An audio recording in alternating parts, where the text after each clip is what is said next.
Hello, my name is Laura Santoro.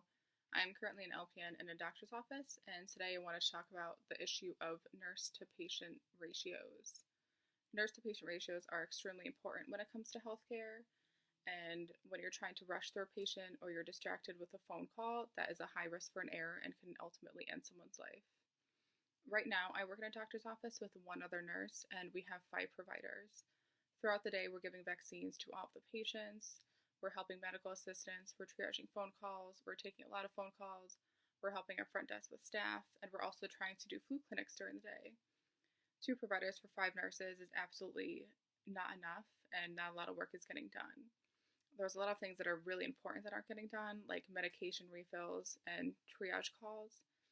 If a patient's having some severe symptoms that need to be evaluated right away and we don't get to them, then that means that they're home and they're not getting any care. Some medications that are extremely important to be refilled are things like insulin for diabetic patients.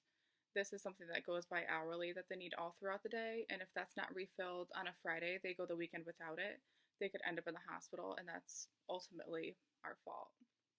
Multitasking is something that happens a lot in our office, but it really shouldn't. Being a nurse, if you're multitasking, you're not fully paying attention to what you're doing, and attention to detail in nursing is extremely important. You not only have to be aware of your work, but you have to watch out for the doctor's work as well, as if they make an error, it can come back and fall on you. A simple solution is to hire more nurses. We had one of our nurses leave 2 months ago, and she has yet to be replaced, and they actually have not posted the job for her yet.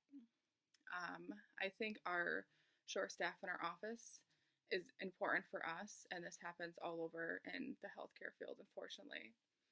We have a lot of work to do in our office, and some of our things are fortunate they can wait until the next day. But as in hospitals, they have a lot more acute care that things need to be done right away, and they are very short with nurses also. Currently, in Massachusetts, there's a bill trying to be made to make it a law for nurse to patient ratios to be mandatory throughout shifts. I'm in full support of that, and I think it's very important. On a website from the Globe, I read an article called Nurses Union Hospitals Battle Over Ballot Questions Setting Patient Limits. And this is going to have to do with having mandatory nurse numbers per ratios for their patients and having only a certain number of nurses for a certain number of patients. And that article was by Priyanka McCulsey, March 20th, 2018. Thank you for listening, and I hope you guys can look.